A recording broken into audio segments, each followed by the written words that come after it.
Hello everyone and welcome to the Bearded Geeks, the weekly grab bag of topics covering movies, comics, video games and TV.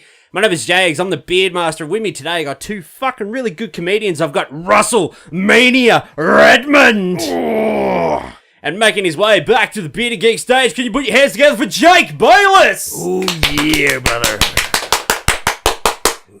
There's only two of us to clap. I think we did enough clapping between both of us. Yeah. It sounded at least like 4 people. You know, when I edit it, what I'll do is I'll double up all those claps, triple them up, so it sounds like there's 50 people in the room. Like, yeah, You don't have enough time to do that. It's gonna sound really like- don't. I'll make time for Jake. It's gonna sound like WrestleMania 3, like 97,000 people just chanting, just Hogan. Andre the Giant, they fucking picked him up, it's fucking massive. It's still real to me, damn it. That's always real to me. Do you remember that guy in the crowd? Oh, that video. I can't even remember what it was. And the guy in the crowd, he's like, I know it's fake, but it's still real to me, damn it. Is that Just some like one of sort those of wrestling gym nerds. somewhere? If I remember correctly, he's at a gym and he's Yeah, I doing think some sort of so. interview. Yeah. Yeah. Somebody's there. Yeah, he's passionate fans, man. Passionate fans. From the top of the show today, you might not know, we normally talk about, what do we do? Movies, comics, news, video games, and TV. TV. Today we are doing a wrestling special. The wrestling special.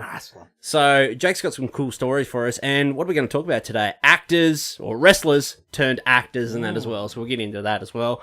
And we've got a bit of wrestling news in that, so we're doing a wrestling special this week, because people didn't ask for it, but that's what they're fucking gonna get. Deep down inside, they know they want wrestling. They just haven't vocalized it yet. We are the voice of the voiceless, some would say.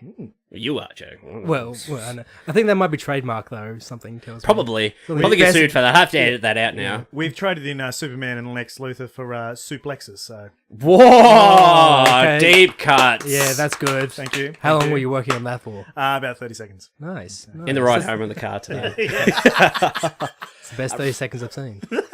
Now, Russell, seeing as it's a wrestling special, and wrestling's all about heels versus baby faces and beef. Yep. I got beef with you. Oh no, what have I done? You're exclusively meant to be on this show, and this show only. You're off on actual radio. You've been making morning radio, TV, or radio appearances. Yeah, on Chili with Dan. Every Dan and Russell. week, we just get on there and just talk mad shit, but not like this. Like right now, I can say fuckwit, but I can't do that on the actual radio, which is so. You can't actually say fuck it. Shit, fuck. But yeah, no, it's been great fun. We get on there, just look at the news and say, oh, what are we going to riff on this, and then just do that, and yeah, just bounce around. So how many morning shows you've done so far?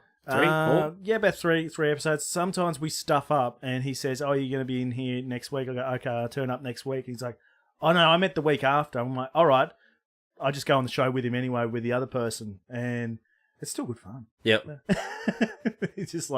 It's just a sausage fest in there when I turn up there. It's like 3 guys all going, "Yeah, bloody this and that." What What do you think we might do around here? Is there a chance we could settle this beef between you and Dan in a Russell on a pole match? Hang him up high, or a ladder match with Russell at the top. You and Dan have got to climb to the top, and Or is it whoever just gets him will have him on. Just to grab Russell by his pole match.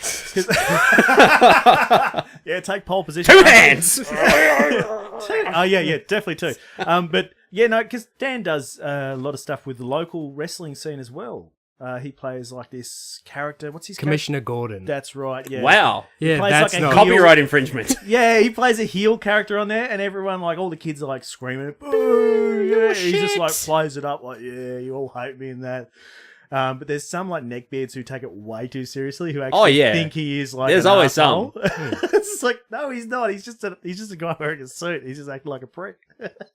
Now, you are still a very famous local comedian. You had a gig last night in Hobart. Yes, Joker's Comedy Club. Went down there, did a couple of giggles, and got off stage. Had a bit of fun. Yeah. Now, actually, the last time you two boys were here, you two had just gone to Hobart yourselves, and when you come back, That was for Raw. Yeah. Jakey made a comment about some those Hobart comedians. I don't know what you're on about. Obviously, I have no recollection. Let's just go back to the tape. So anyway, as I was saying, they're a bunch of fuckheads. How was the Hobart scene last night, Russell? It was great. Did you kill it? I did a lot better than I thought it would. No, well, Aim high. I mean, yeah, I smashed it. I got up there. I just told some jokes. Look, told mate, how- don't be modest. I said how shit Cascade was. And they Oh, come on now. Yeah, and then, no. They got off stage. Everything was great. And then the other comedians got up and they slaughtered. I actually drank at Cascade the other week. How'd I you go? thought of you. What happened? Well, I was around my partner's parents' house. Yes. And he had all this beer that he hadn't drank. And Obviously he just brought it Cascade. out to me. Yep. And some of it was Cascade. Premium light. Ugh. And I was just like, he's a really nice guy and he lets me, It's like- hang out with his daughter. I was gonna say. So, yeah, I'll drink the beer. Okay. So, yeah. And how Sometimes did you it gotta throw yourselves on those grenades. You know? Yeah. Those Those blue watery grenades. grenades. Yeah. Those water bombs. Yeah, I think tap water's got more to it than that. Yeah, it's not great. Yeah. I'm even like the regular Cascade, drink it and just you feel really bad about yourself being a Launceston guy and just drinking a Cascade. You're like, you feel like you're going to be pecked by a peacock from the gorge and belted up by a City Park monkey. Yeah, Johnny Cash's Hurt just plays in the background. I hurt myself today. For anyone who doesn't know, in Launceston we have a brewery here, Bogues, and we exclusively drink Bogues in this town. And Hobart, they have Cascade down there. They're the heel. They're the heel of Tasmanian beer. Actually, yeah, they would be, yeah. And then Bogues Red comes out, and all the crowd goes fucking inside. Fucking Bogues Red. Give him the liver shiver. Boom. How are you, Jake? How have you been? Oh, I've been pretty good. Just been playing a lot of Mountain Blade Warband on the old PS4, which has been fun.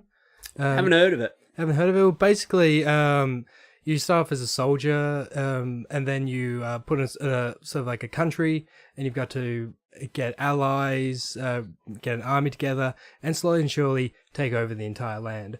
It's a lot of fun. It's very much, you feel like medieval, like castle sieging, raiders, shit like that. It's definitely the game for you, but it will take a long time. There's like 200 different cities that you can take over, so Shit. yeah. So it's like Game of Thrones Conquest I have on my phone. Yeah. There's actually a mod that you can change the land to Game of Thrones. Oh, fuck yes. Yeah. Why would anyone play the game normally then?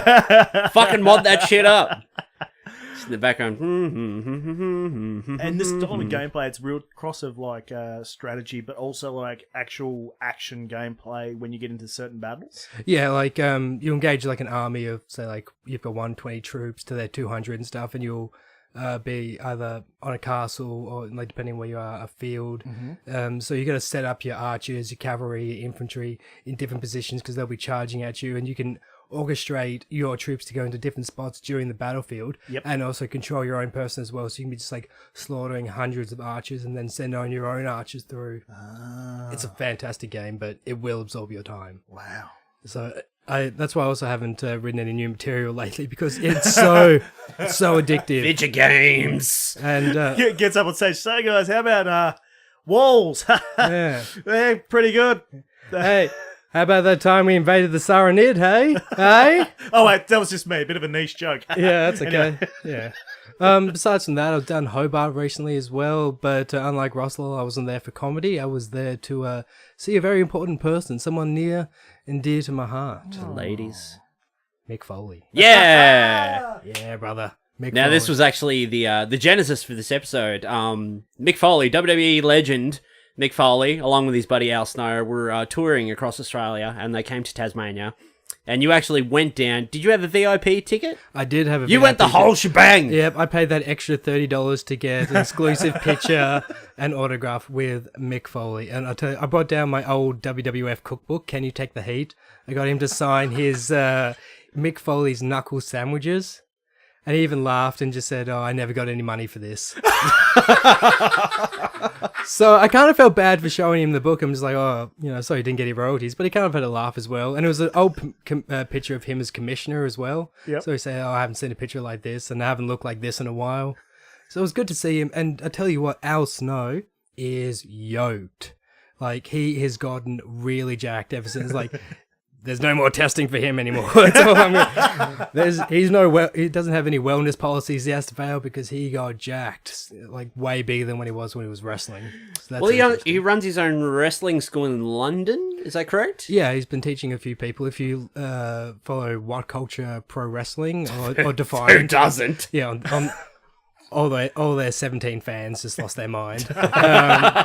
Like he teaches a few people over there. Like a guy called Simon Miller. I can't get enough of Simon Miller. I love him. Why? Here's why. Well, you just sound like Richard Wilkinson. Wow. Can't get enough of Simon Miller. Yeah, so he does a lot of training over there. But yeah, he's definitely got jacked. It was cool because he opened up for Mick, and he started doing stand-up comedy. Oh wow. And how did like a wrestler's stand-up comedy sound? It was really interesting. He talked a lot about like old stories as well, but he's talked about getting old and how he's got this one big long grey hair growing out of his ear. Oh, Like I don't want to spoil his material, but oh my god, he had some good stuff. It's very interesting. He also had head there as well. What does everybody want? Head. What does everybody need? Head. But I loved Al Snow in the late 90s. I loved him. His Job Squad t-shirts and he had head and it's fucking... I was like, who is this mental fucking idiot carrying around a mannequin's head all the time? This is awesome. I tell you what, he's a smart man though, because he was not having anything to do with card or anything. It was all cash in hand stuff. So Al Snow was smart, avoiding the old tax man while he was down here in Australia. Al Snow, why are they getting any money from me? Oof. So how long was the gig? Was the night? A couple of hours? Hour and a half, 2 hours. Yep. Like Mick went for an hour, Al Snow did 15, and then there was a like 30 minutes, half an hour, 45-minute Q&A afterwards where people could ask him questions. Oh wow! Did you put your hand up? I did, but he wouldn't. I wasn't chosen, unfortunately. You were holding it by your elbow and you're like, pick me. Are you going to be? I'm your biggest fan, Jake Baylis. Are you going to be at All In, Mick? You've taken the tombstone, but what was it like taking Joey Ryan's dick flip? You know, I had so many questions for him, but I wasn't chosen, unfortunately. But yeah, it was a really fantastic night. Learned a lot. It's kind of funny if you go back to watching the match, the Hell in a Cell match, because that's what it was about. It was the 20 years of the Hell in a Cell incident. That's where one that became a meme, wasn't it?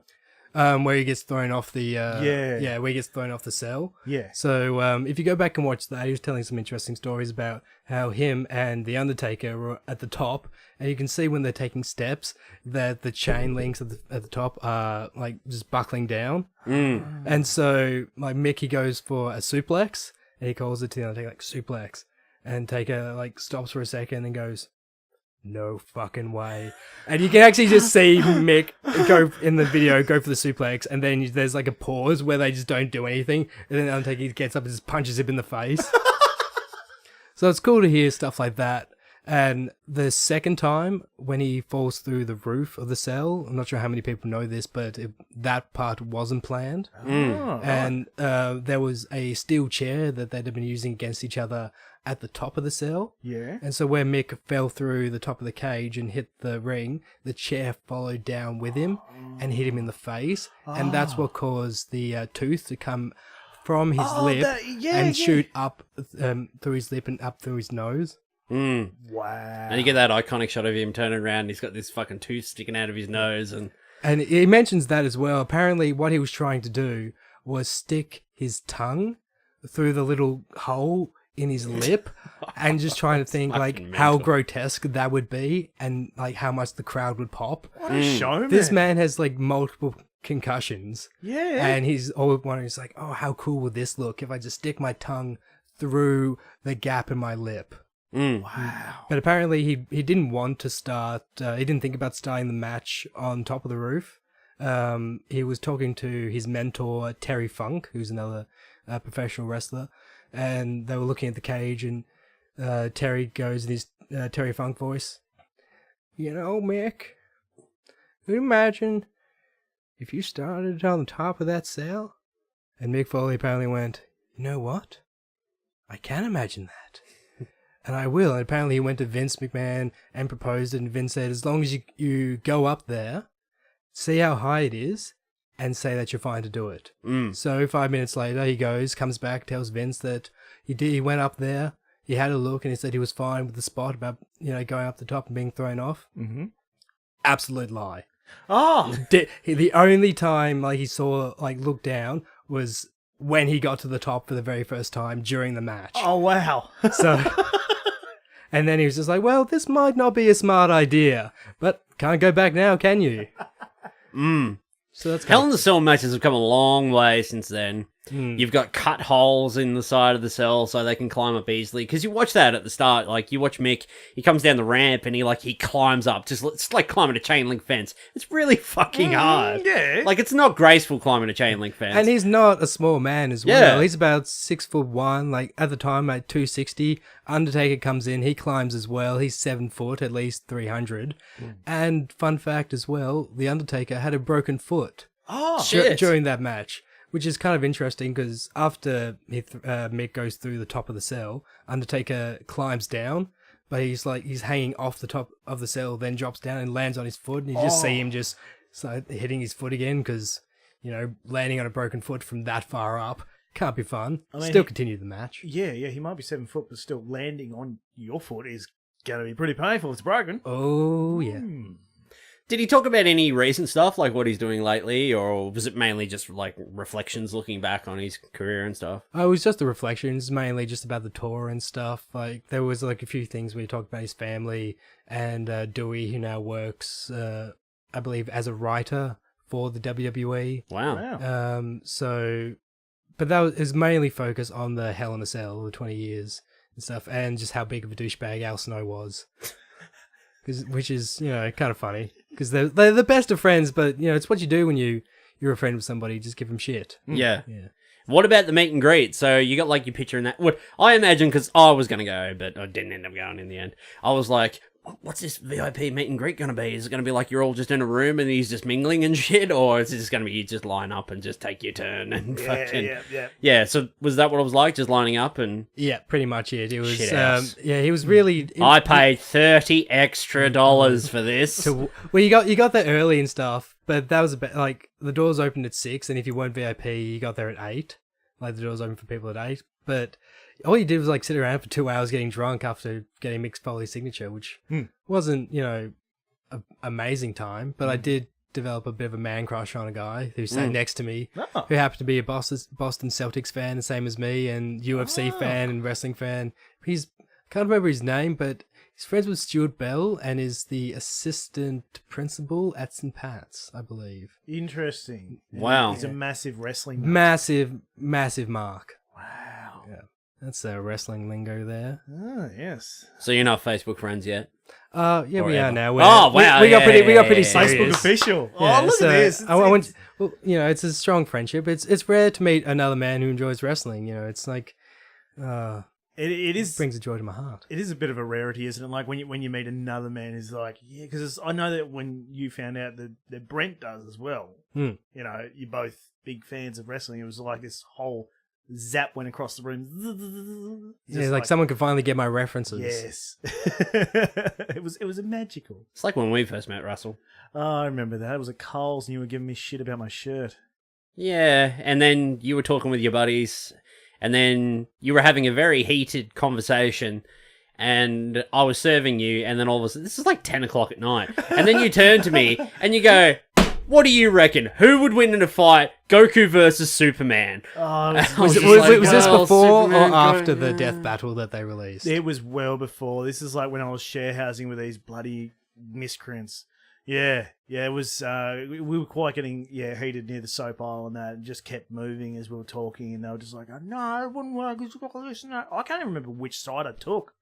It was so long ago. I always enjoyed debates like that because Superman is probably a lot faster than Goku, but Goku also has that martial arts background. Yes. So he's Superman, he's not a fighter. He's just really strong, really fast and stuff. It's that technique versus strength battle. I always thought Goku could win, but I'm a big DBZ fan as well. Also, Ultra Instinct Goku could wipe the floor with Superman. Unless it's pre-crisis Superman. We're going deep here. We're getting seriously... Yeah, We're going back to the Bearded Geeks material. We're getting some deep geek cuts here going. Now, Jakey, we got a Yes, bit of mate. wrestling news. There's been some deaths this week. Actually, I want to get your opinion. Brian Christopher passed away a few days ago. Yeah, Grandmaster Sex A. Jerry Lawler's firstborn son or second? I first- think he's. I think it's firstborn. I think could be he's wrong firstborn. there. Oh, but wow. someone will correct us in the comment section. No, they won't. Whoever They'll just it is, message me directly and be like, "Oh, fucking, that guy's wrong. He's fucking wrong." if you do correct them, I will angry react it, and I will angry react it to hell. So just do it. I dare you. I double dare you. Yeah, leave us a comment. Yeah, please. we do like a little bit of attention, so do leave a comment. So the guy was in prison. He was in prison for a DUI. Is that right? Yeah, And then tried to hang himself. Yeah, apparently he'd been going through like a rough month as well because he had a DUI. He'd been running from a hotel room apparently for not paying, for staying there, wrecking the room and not paying for it as well. He had a lot of problem with drugs as well. Ooh. So it's not the best time for Brian Christopher. And, No. their parents' suicide as well. And we also lost Nikita Krylov, I believe. And I'm going to feel bad for the third person. Yeah, I can't remember the third one either. I didn't write it down. Shit house. But all three of them died on the same fucking How day. crazy is that? Yeah. And all from different circumstances as well, which is, blows you. It's a weird thing. A lot of wrestlers, like, obviously, Krylov was a bit older, but, like, a lot of wrestlers seem to die a lot younger than most other sports. Do you seem think to it's notice? like It's all the juice. it's all the Yeah. juice, maybe a few The concussions culture. here and there, and Yeah, all that? a lot of brain damage as well, yeah. True. Yep. Yeah. Yeah. That's they're- sad. And also, like, they do tend to be wrestling with a lot of personal issues too. So it's. Fuck up, Russell. Yeah. Were you a You big go too dark. Too Cool fan? I was a massive Too Cool Who fan. wasn't? Yeah, me and my friend Aaron Graham used to just do the Too Cool dance when like in primary school and stuff. Wow. Yeah, well, because that's what cool kids did. Yeah. They're Too Cool kids. if Did anything. they It's literally really? two cool kids. Did they, Jake? Or is that just what your mum told you? Oh, Jake, you're so cool. You do what all the cool kids do, dancing like Too Cool. Oh, your Pokemon cards and your wrestling. I bet you all the girls must love you, Jake. Did your mum sit there and watch wrestling with you and go like, every time someone come down the ramp, she's like, who's that? Who are they? Yeah, Why are they fighting? It was either that or it's too violent. I can't watch this. No, just like it's fake. No. It's not really hitting you. My in the dad head. put on Terminator 2 when I was like 7. So Yeah, That is good parenting. I know, right? I watched the first Alien when I was like 5. I'm adapted to violent stuff. This is fine. This That's doesn't pretty affect good. me. I'm jealous. I'm Yeah. jealous. I just had parents that didn't care. So Also, it's- growing up in low socioeconomic areas tend to. Yep. You always like to bring up low socioeconomic areas, Russell. That's Every kinda my episode you're on. shtick. I do like him. Well, I did grow up in Dover Street and Pioneer Parade. Yes. Bend over straight. Oh, someone's copying it. Don't you worry. Classic. Jesus, classic. Yes. No, all the best parts of Launceston, Jake has gotten through, and for some reason he's not like a huge bogan either. He's quite a refined character. Bend over. Jake is like all the other people he grew sorry, up with. Jake. Bend Over's my porn name. It's not Long Johnson. I saw a great meme the other day. It was like Magic Johnson used a perfectly good nickname on a basketball career when he definitely could have used it as a porn name. Imagine, like, Holy shit! yes, Magic Johnson. Isn't that the greatest porn name ever? That is so good. That is so good. Why didn't I ever put that together? Yeah, Magic Johnson. It sucks he's got AIDS, but you know. Well, now, Well, now come on. now Come on, Jake. Can't pick on somebody's health. Well, technically, he could Yeah, I still don't- be a porn star, just Tragic Johnson.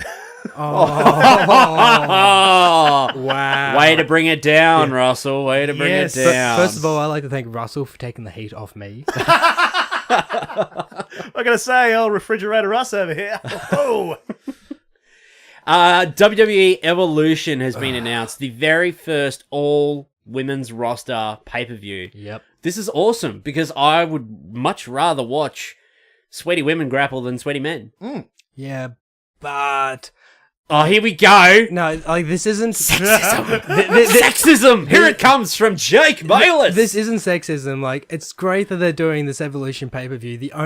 But it's mainly in response to the controversy from the Greatest Royal Rumble, where they weren't allowed to have any female performers on the card because they were they were performing in Saudi Arabia and trying to keep up with their customs. It's very true, yes. And like, I don't like, it's a great thing, but I don't like how the company is patting themselves on the back. Yeah. I'm like, look at us do such a great Like, job. yeah, Vince McMahon, I'm so good. Yeah. We're finally giving women a chance when we should have been doing this, or I don't know, 7 years ago when TNA was doing 20-minute long female matches when you were still doing 2-minute long diva matches.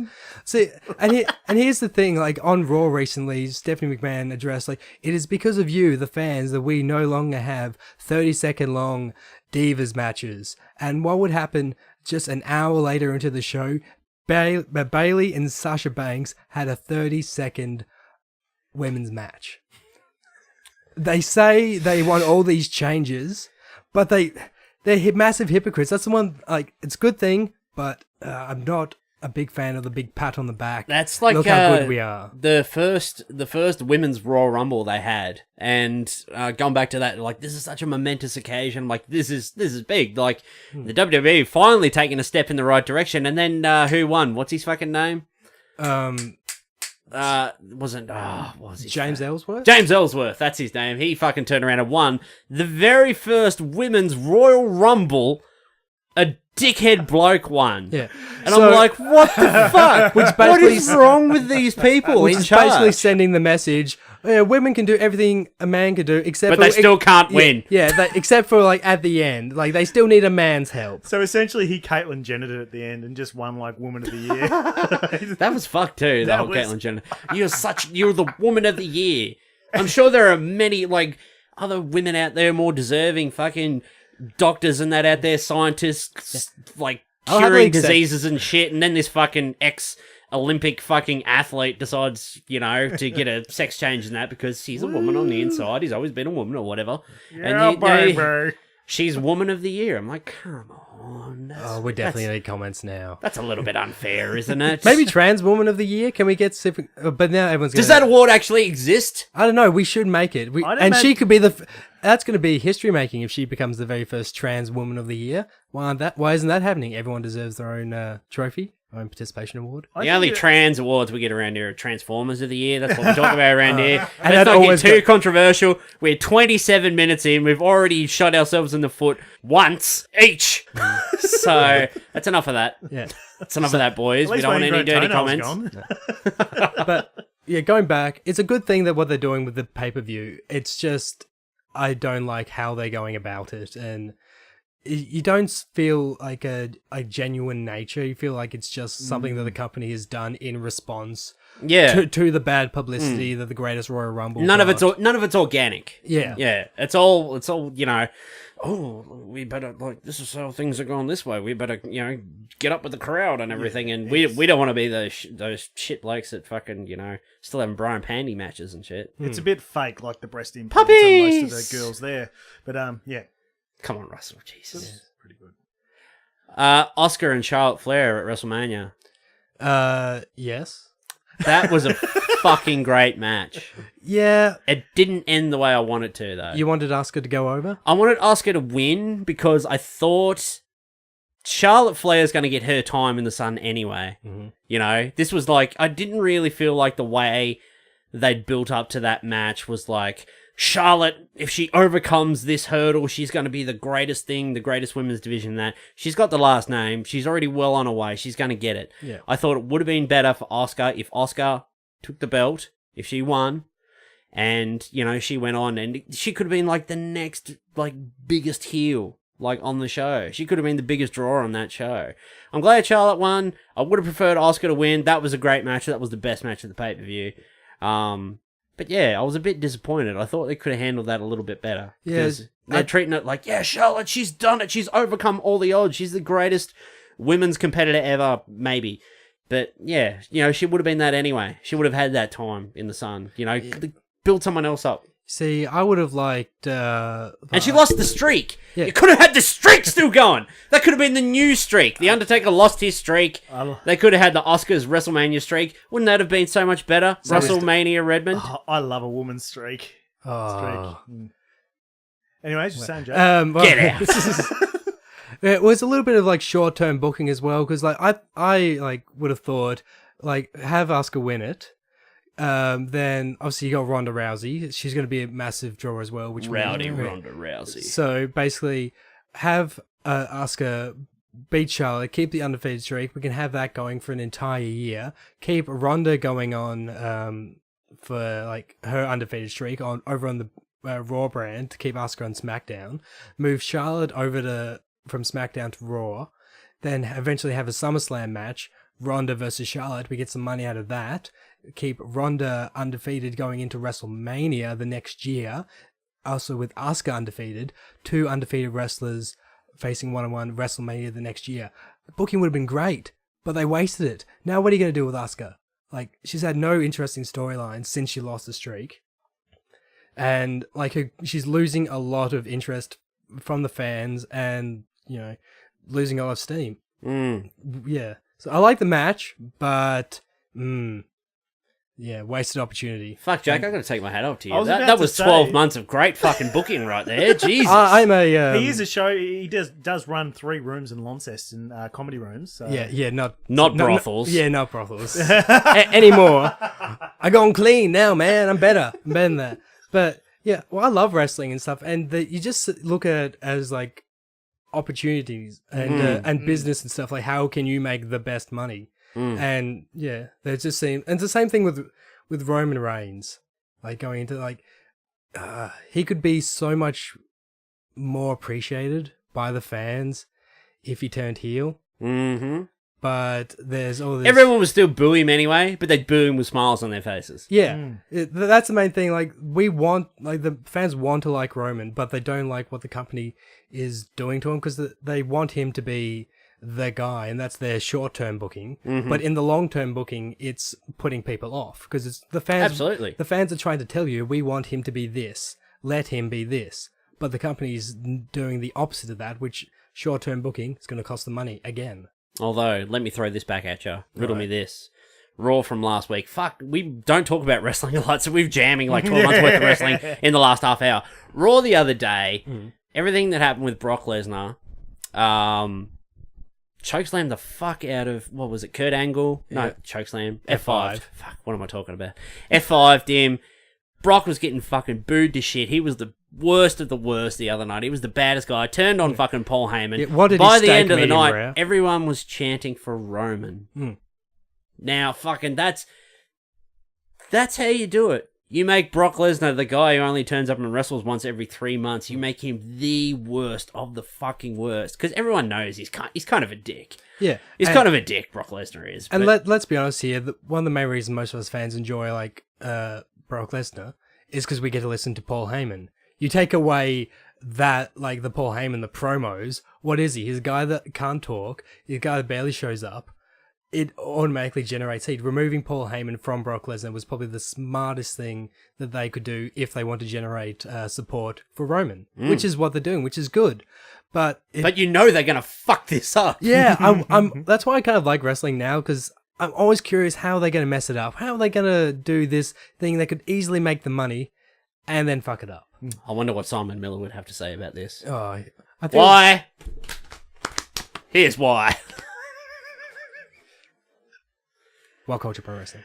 You should see the smile on these boys' faces. They're just having so much fun talking about something so dear to them. Simon Miller's so cool. I love him. He's such a cool dude. I wish he'd go over to Cultaholic, really.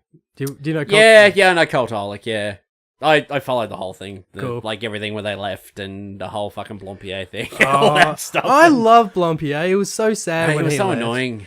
You thought he was annoying? Yeah, he was kind of annoying. He was pretentious and I loved it. He was like, he was the heel of the group. Even though Pacitti was kind of a heel as well. It was Blompier, really. Let's stop liking wild culture. Okay, yeah. They do okay for themselves now. Yeah, they're making their money. So. Anyway. Russell, let me ask you, what's your history with wrestling, man? Because all guys, at some stage in our lives, we've been somehow involved in wrestling in one way, shape, or form. Well, it's wrestling, like on the telly, is an amazing outlet for a teenage, like teenage boy, you know, because it's just like you get to have that full fulfillment of just like fighting and that, but also fucking around. And I remember when I was young, we got Ozstar, and it was one of the first things we watched was, wrestling on Ozstar. Same. And it was just like magical, just sitting there with your brothers like, oh, and then when it goes to an ad, you just start like choke slamming each other on the couch and that, and just like wrestling, and then finally it comes back and it's like, it's back on, fuck it. Yeah. And you sit down, you start watching, and goes, oh yeah, this is sick, and like. Yeah, you had the classic, oh, you know it's not real, don't you? And it's just like you'd say to them, yeah, but you know that your parents don't actually love you, don't you? You know Game of Thrones isn't real, Yeah, don't you? yeah. But yeah, I don't really have a big history of it, but my wife's actually a bigger wrestling fan than what I am. She watches That's so cool. Yeah, she watches it all the time, like gets hold of it and just like, yes, love watching this. And then, yeah, she's like, oh, yeah, this character's got this problem with that character and this, rah, rah, rah. And she's explained to me. I'm just going, You're like, oh yeah, I'm going to play Okay. Breath of the Wild now. awesome. Yeah, I'm going to play Legend of Zelda. You loser. God. You're getting no sex, you virgin. That's what she said to you. Yeah, no, that's true, yeah. It's even worse when the kid runs around. He's just like, Choke slamming Bethany. just dropping the people's elbow. Bye. Let's talk about movies. All right. Let's talk about wrestlers turned actors. Doesn't that just sound like the oddest phrase? I was about to ask, are there actors that turn wrestlers? David Arquette. Well, kind of. He won the WCW championship. He Yeah, that was to promote Ready to Rumble, though. Yeah, but he still wrestled a few matches. Yeah, he did. Stephen Amell came in for one match, SummerSlam, a couple of Oh, years he back. did too, didn't he? Yeah, so there's people that make special appearances. Dennis Rodman made an appearance in WCW. Yeah, Jay Leno wrestled. Drew Carey. Yeah, Drew Carey, the Royal 2001 Royal Rumble. Mike Tyson, obviously, with Stone Cold Steve Austin. yeah, Stone Cold Steve Austin. He joined DX. Now, having Mike Tyson say Stone Cold Mike Tyson. Steve Austin would be the funniest Octopus thing. Mike Tyson. Yeah, but from the other week. Yeah, getting him to say Stone Cold Steve Austin. It's just so many S's for him to fuck up. Oh, I so know what I'm going to watch on the network now. I'm going to find some old Tyson promos where he has to say, oh, Stone Cold. Do you have the network every day of the year? You a constant WWE networker? Yeah, I network. I'm not. I watch. I just get it once a year to watch WrestleMania. Yeah. Well, I just like... Everything else I can just follow on What Culture and talk to Simon Miller. Why? Here's why. Well, I just like going back to like watching some of the old pay-per-views and like events that they do have. Plus, keeping up with NXT. I like watching NXT live. Like Yeah, the spoilers NXT, are cool and stuff, but when they do have like an awesome match, like recently, I think it was like last week they had Tommaso Ciampa versus Aleister Black for the NXT title, and that was amazing. Do you watch 205 Live? Does anyone watch 205 Live? If you're into the Cruiserweight division, you will. I don't even think the Cruiserweight division watches 205 Live. They're kind of like, yeah. The belt's so purple. Oh, it's so annoying. I'm not sure which I hate more, the red belt, even though I haven't seen the Universal title in years because of Brock. I'm not sure which I hate more, that purple belt or the red belt. They both are very atrocious. They clash. Yeah. They would clash. You imagine if you couldn't be the Cruiserweight and the Undisputed. That was like when Rey Mysterio won the WWE Heavyweight Championship, and I was like, he can't win this. He's not a bloody heavyweight. The belt's as big as his chest. He's a cruiserweight. A couple of months ago, he was a cruiserweight champion. Now he's the heavyweight champion. Yeah, well... How does that make sense? Why? Here's What? why. Here's why. For the listeners at home, he is genuinely upset right now. But Mysterio did get busted a little while later for being on some of those growth hormones. Same as... He was trying to get taller. Do they work like that? I think That's probably what he thought. Him, Mr. Kennedy, I believe, is back 2005. Mr. Chris Benoit, which I'm not sure if it's a name. Here's a little tidbit. Let's not talk about Chris Benoit. Oh, come on, it's my favourite thing. Yeah, I was a massive Chris Benoit fan. Me too. Yeah. Back in the day. He's fucking huge. Yeah. Did I love the guy. He was just so fucking visceral, man. He was all about the work. He just got in there and fucking did it, and every match was great. Did you hear about the weird conspiracy theory that went around after his death? Here we go. Tell me, Jake. Well, there is a lot of thoughts that Chris Benoit was murdered, and so was his family. They say that because 4 hours before the bodies were discovered, there was a Wikipedia page up that said Chris Benoit had murdered Nancy Benoit and his son Daniel. That was before the police had been there. Oh. And then it got taken down. And it'll all still be within the actual, files in Wikipedia, because when you have to edit it, it's still got the old entries that were put in there before, so you can still see it if you were to look at the actual editing. Wow. Just a conspiracy. Just it could have been someone else, but it could have also been a man that'd been hit in the head a lot, had a lot of roid rage, and just snapped. Pretty unfortunate, eh? Yeah, it was one of those unfortunate events. 'Cause, as you said, he was so respected. He was a hard worker, but some people just have a lot of demons. And when he won the WWE title, that was astounding. When him and Eddie Guerrero are standing in Madison Square Garden and the confetti's falling down, Eddie's crying because he's just defended his title. Chris Benoit has just won it. These guys have been friends for 20 years, up and down the road, America, Japan, Mexico, traveling everywhere. And to be at the top of the business, that is so emotional.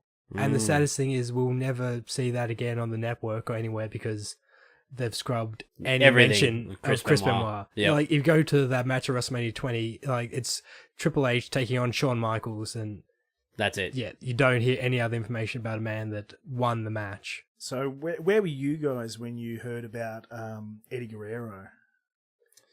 Fuck, I think it was, we still had Ozstar in that at that time. I think it was, it was just 1 week he was wrestling, and then the next week, I think I called it online, honestly. I remember sitting down with my cousin watching it, and show started, and out comes all the head honchos there, just crying and all that, and just addressing the people there at the stadium, just look, this is what's happened and that, and then it was a big memorial thing, and it was really sad. Yeah, I think because I've always read online news and stuff, so I think it would have been the day after I read online, so I knew to watch the the tribute show. But that was hard. Chris Benoit, I was at a show, I was just reading the paper pre-show, and just opened it up and said, "World Champion Chris Benoit found dead," and had a whole full-page article about it. Shit. Yeah, and that's the weirdest and also saddest thing. When they did the Chris Benoit tribute show on Raw. They were being so lovely and everything, but at that time, all this information starts coming out as well. So, the company copped a lot of flack for paying tribute to a murderer who murdered their family. Yeah, but obviously they didn't know at the time. No, they weren't meant to know. They were just oh, okay, right, well. And who'd really expect someone just to snap and kill themselves? Which and kill makes their your family. conspiracy more true. Yeah, it was just this guy that they'd worked with every day and they loved and respected had passed away, and as I used pay tribute. Because the guy was a fucking good worker. One of the best. Very unfortunate. But there's a lot of that in the world of wrestling. Someone's always dying. It's pretty upsetting, in a lot of cases and that. So, actors. Yeah! Wow. We'll talk about Took a dark turn there. wrestlers to actors and stuff like that. Does anybody want a dick joke? Get us back up. We got dark there for a second. Well, if we're going to talk about wrestlers turned actors, we better go back to the very beginning. Back to the mid-'80s, the mid to late 80s. Brother. Where you couldn't... when someone mentioned wrestling, the very first thing you thought of was Hulk Hogan. Eat your vitamins, say your prayers. The guy was fucking huge. He was real everywhere. I am a real American. Fight for the rights of every man. Do you guys ever go up to Mowbray very often? Obviously, don't. Sometimes. I live in Mowbray. I mean, the shopping center. Don't come visit me. There's a guy who looks just like Hulk Hogan, but he's super feral and he's always screaming at his kids. He's literally got the shitty moustache and the. I think I've seen that guy, and I call him Hulk Bogan because he's just so bogan. Thank you. That's great. That's fucking fantastic. Hulk Hogan. Why didn't you use that at Hobart last night? I didn't think of it, actually. I don't think it's came to me there. Because there's another guy there who looks like Willie Nelson, but he's a bit inappropriate with the young girls who work there, and he touches himself, and I call him plays with his Willie Nelson. I had lots of nicknames from there when I was working there as security. Hulk Bogan. That's Hulk great. Bogan, yeah. Hulk Hogan, that's pretty good. Feel free to use that one, Jackie. Yeah, well, I'm just saying, I'm just going I'm a real Tasmanian. Shit. stuck in my head now. So you couldn't go anywhere and talk about wrestling without talking about Hulk Hogan. And Hulk Hogan was really probably... There had been other actors that had transferred over to film and that, which we'll get to a bit later. But Hulk Hogan was really kind of the first major guy that went out and was getting like a lot of roles. Mm-hmm. And I think I pretty much saw most of them, I think. Well, he was a brand onto himself. Like, yeah, absolutely. He was just so classic, and he just filled this whole 80s role of just machismo.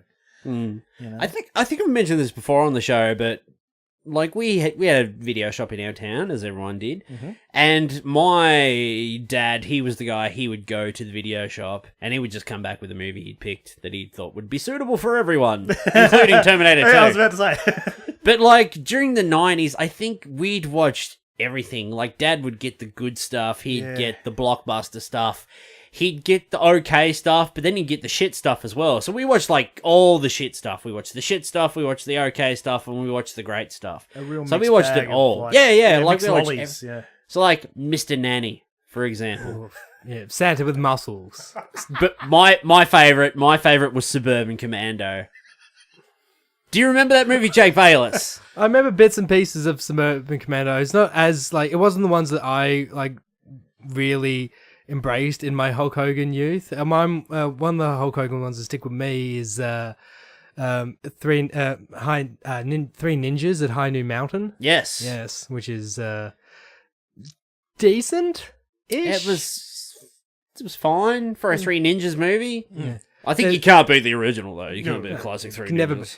Though Hulk Hogan does a fantastic line where he's just about to fight two ninjas. He's like, "Oh, time to make some ninja soup." And then he gets taken out by like a female assassin who just like stuns him and he falls down because he's ninja terrible. Soup. Yeah, he's gonna make some ninja soup. It's like an episode of Ninja I've got Turtles. it written down in my notes. Ninja soup. You think you're kind of ripping off Ninja Turtles there? Because, you know, the "Tonight I Dine on Turtle Soup" line. You know, someone just scratched a couple of lines out. Yeah, we'll just borrow this. It worked for those turtles. Let's combine all the turtles into one Hulk Hogan. There's a scene in Suburban Commando. Like, I don't remember a lot of it, but there's this scene in it. I remember he's on Earth and he runs into this group of kids and they're skateboarding. And he tries skateboarding himself, and I think he falls off. And then the kids are laughing at him, and he picks up the skateboard, and he throws it into the air, and it goes flying like a frisbee boomerang, and it goes, like, out into space. And, like, you've got, like, the bad guys, the villains, like, the villain mercenaries. One of them's played by The Undertaker. Yeah. And they're flying to Earth in the ship, and then the skateboard just, like, flies through space in front of them, and then they just do, like, the silent head turn and fucking look at it. That's a great callback. That's like the one scene that I really remember that movie. Christopher Lloyd was in that movie as well, but... Did you ever watch No Way Out? Ever seen that? No. No Way Out. No Holds Barred. No Holds Barred. No Holds Barred. Yes, here's the thing. I actually have a copy of No Holds Barred on DVD. I went to watch it the other day in prep for this, but it wouldn't play in the DVD player. I was like, get fucked! I think it saved you there, because that movie is hilarious, but also bad at the same time. The guy shits himself. He's like, what's that smell? He's like, Dookie! Dookie? And then he like... Is this Invader Zim? And there's like one point where he like throws a metal bar through like a security camera, and the people he throws it like right into. Yeah, and the people who are watching it, they like retract in fear, like oh no, we're gonna get hit by that metal bar through the camera. No Holds Barred. It picks up like one of the weightlifting bars, what he weights in that on, and he throws it, but it's like a perfect like spear javelin towards the security camera, and it goes right in the middle of the lens. And these guys are watching, it's like coming at him, and they're like, oh, they recoil when it's like on the video footage. The bad guy in that is in Wayne's World. The first one, he's the Kurt Fuller, and he is like the quintessential 90s scummy boss guy. Yeah. He's like the only saving grace in that film. That and Tiny Lister, actually, as Zeus. Doesn't he have a unibrow? He does. Yeah. He does. And he's got like the Z shaved into the side of his head in his hair. And here's speaking of like actors turned wrestlers, after this movie was done, the character Zeus then came to the WWF. That's correct. To promote the movie as well, and they had a tag team match at SummerSlam of what I believe was Zeus and Macho Man Randy Savage versus brother, Macho Man versus Hulk Hogan and the Ultimate Warrior. Holy fuck. Yeah, and obviously Zeus and Macho Man lost. I always preferred Hogan and Randy Savage, the mega powers. With the greatest handshake of all time, and then just taking a sense of, the power, the energy between Hulk Hogan and Macho Madness, the universe can't take it, brother. So what drugs were they on when they did that promo? A whole lot of cocaine. Yeah, Macho, he did a little bit of coke in the 80s, but not anymore, man. Wasn't there that rumor that Hulk Hogan slept with Randy Savage's wife? Is that the rumor? Basically, No, he was consoling her. Well, yeah, they were doing Randy Savage and Miss Elizabeth, who was his on-screen and also off-screen Miss wife. Elizabeth. She was beautiful. Her and Randy were having some marriage problems at the time, and so she was staying with Hulk Hogan and Hulk's wife, Linda. And it goes to say Hulk Hogan was apparently introducing Miss Elizabeth to some new men. Randy didn't take too kindly to that and punched Hulk Hogan in the face, giving him a black eye. And that's where that black eye came from when he was on. Yeah, they're coming to one of the WrestleManias. They go like Hulk Hogan turns up with a black eye, and they've got this big thing. It's like, his opposition paid these guys to jump Hulk Hogan a couple of days ago, and there's also like another thing, he got hit in the eye with a jet ski. That's how he got a black eye. How do you get hit in the eye with a jet ski and it doesn't take your fucking head off? Yeah, you just have one black eye. So there's like a lot of different stories going around. That's Hulkamania for you. Yeah, Hulk Hogan could take a whole jet ski to the face and just be fine, brother. So yeah, apparently Randy smacked Hogan before WrestleMania because of those incidents. But then unfortunately, like Miss Elizabeth would unfortunately pass away years later due to drugs, which is most people in the wrestling industry now, unfortunately. Thank you, Lex Luger. Son of a bitch. Can we talk about the two single best, what would we say, 3 Hulk Hogan film appearances? Number 1, his very first Rocky 3, where he played Thunderlips, who was actually a wrestler. Mm-hmm. The Ultimate Man versus the Ultimate Meatball. Just like, isn't that... He's Italian. You can't say he's a meatball. He's Italian. That's not very nice. That's actually kind of racist. It's like referring to as potatoes. I'm going to mash this potato.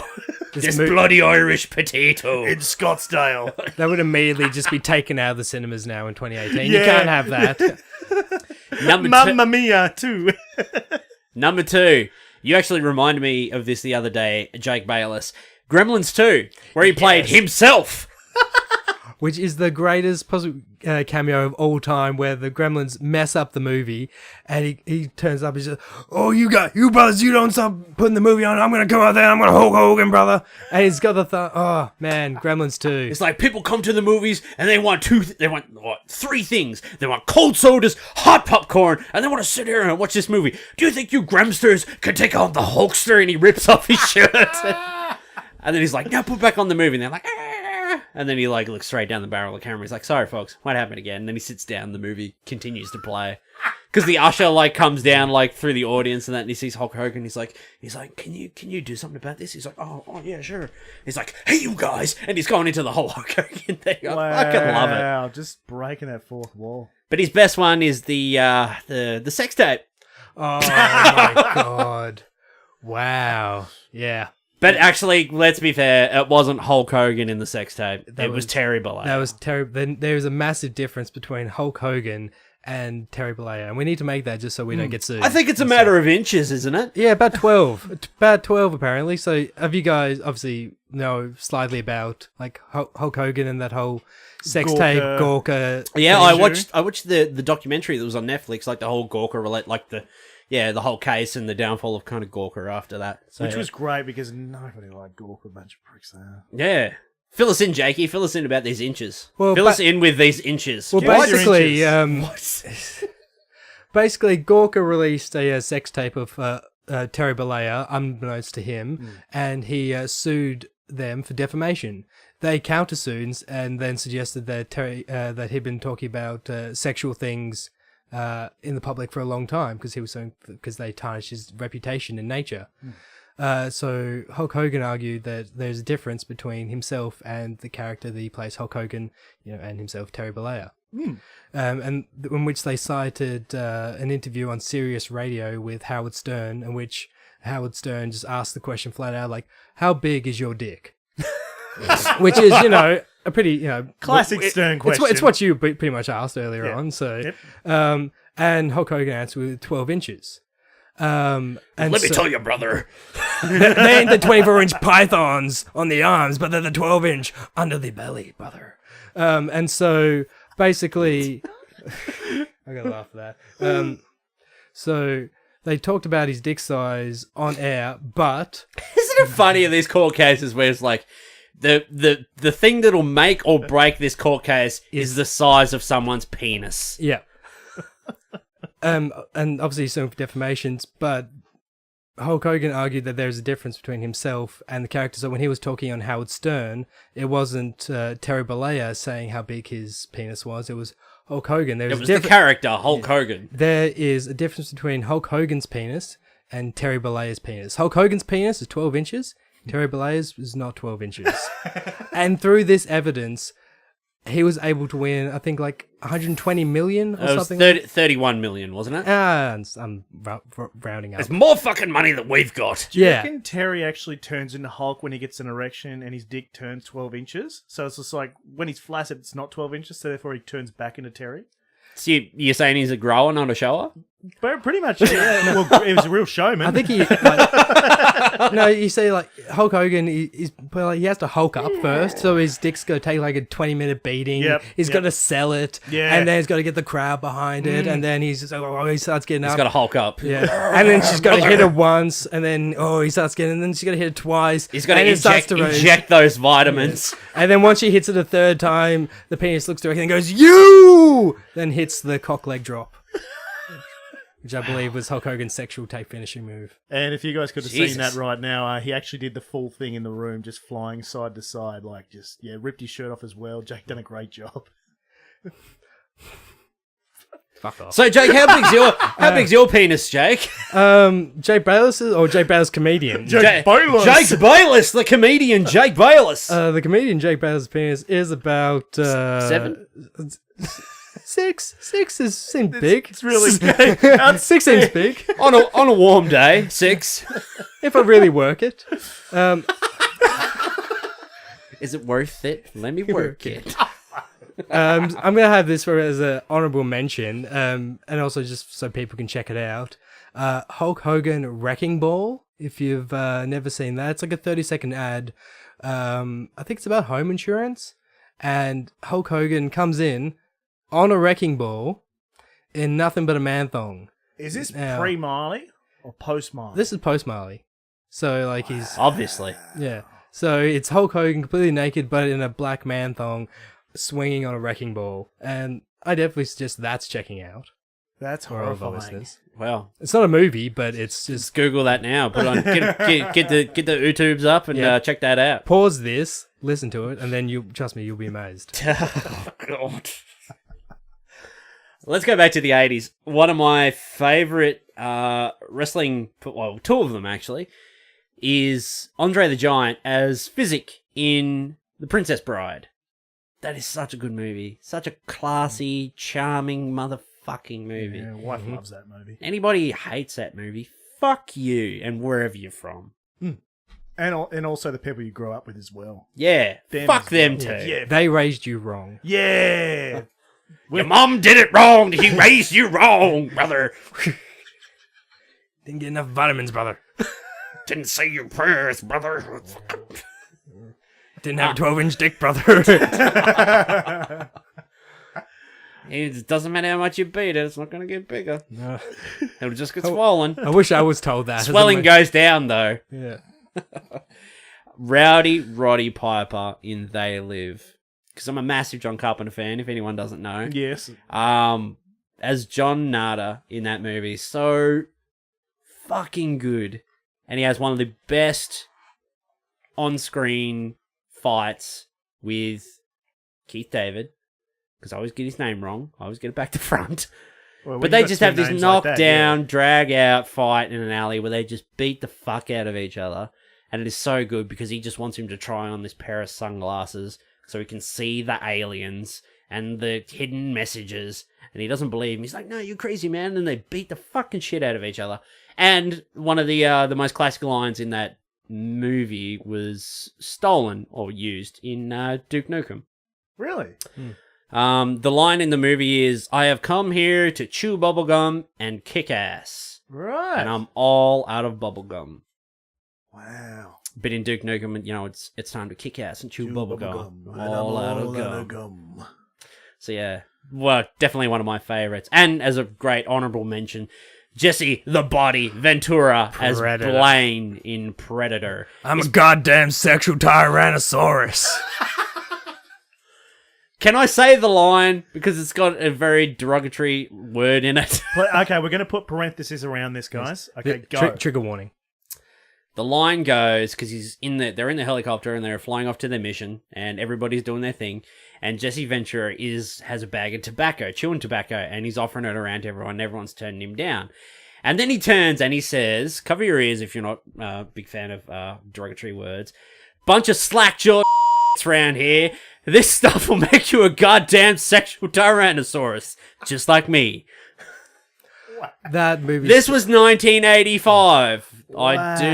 His Close second best parentheses now. His It's second all best enclosed. line in that movie is like when he gets shot and he's got that grenade launcher and someone comes up to him and goes, It's like, you're hit. You're bleeding, man. I don't have time to bleed. I got time to bleed. Son of a bitch is dug in like an Alabama tick. So this isn't him, but it's my favorite line. One of my favorite lines in the movie. I was going down on my girlfriend and I say, "Man, you've got a big pussy. Man, you got a big pussy."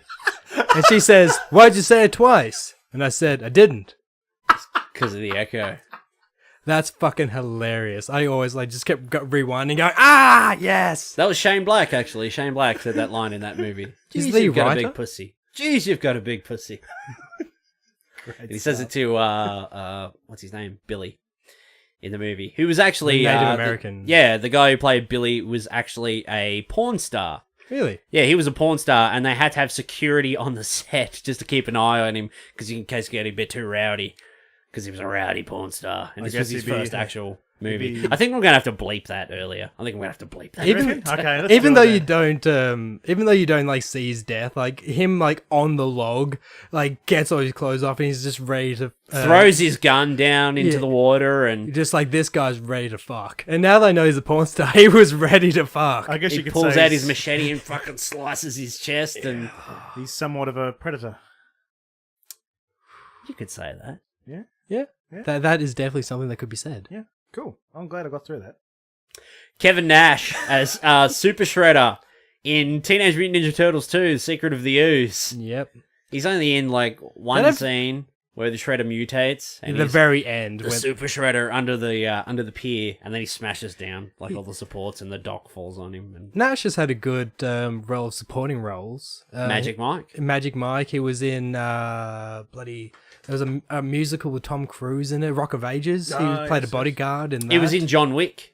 He was in the first John Wick. I have not. Who did he play Yeah. in that? He literally played like a. Well, he was obviously a henchman. One of the many But he was on the door. He was working security on the door. And he And said John to Wick him- comes up and he's like, "Oh, hey John, how are you?" He's like, "Oh, you're working again?" And then Keanu Reeves says to him, he's like, "Oh, you look like you've lost about 30 pounds. He's like, "Yeah, so I've been dieting, whatever." He said, "Oh, you look good." He's like, "You may just want to take a break, for 15, 20 minutes or whatever." He's like, "Sure, John, I'll do that." And he takes his earpiece out and walks off. Did you hear the theory that apparently, he was basically telling John Wick how many are actually inside by telling him how many kilos he'd actually lost? No. He says, no. This is the first I've heard of this. It's actually, he says, "You're looking good, you've lost some weight." He goes, "Yeah, I've lost, I think it was 30 or something pounds." Yeah, like 30 pounds or something and like it's that. Yeah. reference to how many actually get killed in there. Wow. Yeah. Man, these movies, So they're good. too smart for us. Too good. Yeah, you're too busy just sitting there going, "Yes!" It's Kevin Nash! Oh, big sexy Kevin Nash! He was also in the Punisher, the first one. He was. He played the The Russian. Russian. The Russian, yeah. Which is a really wicked scene. It's, like pretty much silent except for some classical music playing in the background. And Kevin Nash is beating the hell out of the Punisher while his neighbours sit around and make pasta. Doesn't he get his face melted off? He He throws like a thing of boiling hot water in his face or something like that. survives a grenade explosion as well. I think he only dies by being like pushed down like the stairs and he breaks his He neck. falls down a flight of stairs, just like in Die Hard. Yeah. You can take all the machine gun fire and the poundings and the All the boiling hot grenades. water to the face, Yep. but you can't survive a flight of stairs. No. Too strong even for comic book villains. Stairs. Let's talk about some of the more famous wrestlers who've done very well for themselves. Let's start at the bottom of this list. Stone Cold Steve Austin. A lot of mid-range kind of action films. But I think out of everything he's done that I've actually seen, I kind of like The Condemned. The Condemned was the one on the island, the Hunger Games. Yeah, ripoff? that was filmed in Australia. You can obviously tell. Yeah, that was good, but definitely like Hunger Games, very much like Battle Royale rip off. But his which you Yeah, rip yeah, off. yeah. Yeah, Yeah, for Fortnite, but with Stone Cold Steve Austin. it was decent. I always preferred like his cameo in Longest Yard. Oh, yeah, that with, was good, yeah. With Adam Sandler, one of the few decent Adam Sandler films. And he was in the first Expendables as well. He was too. Yeah. Well, he lost to Jason Statham in a fight. If I remember correctly. It was bolt on bolt action. Yeah, that's all right. Jason Statham took him out. Yeah. Really good, horse. Thanks, Russell. Thank you. I actually really liked Kane in See No Evil. Yes, now that was a good horror film. I thought that was quite a good film. That's That's it. yeah, well, that's it. That's it. Let's move on to the next thing. Yes, I agree too. Going up the list, I'm gonna start here. He's doing very well for himself at the moment, but I'm gonna start here. John Cena, The Marine. That movie. I rewatched that movie probably a couple of months ago on Netflix.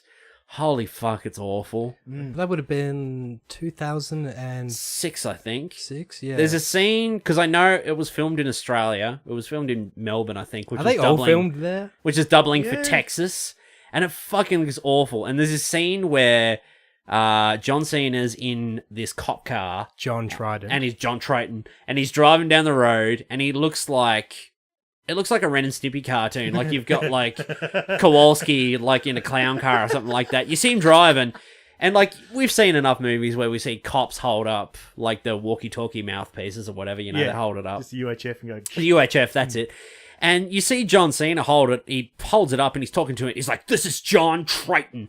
And you look at it in his hand. It looks like he's holding a fucking Tic Tac. His hands are that big. Like this thing is puny. It looks like he's got like one of those little time clickers. Like when people walk into clubs and they're counting people off. Like Looks like he's just holding like a really shit Tamagotchi. Just like, I've got to feed my bear.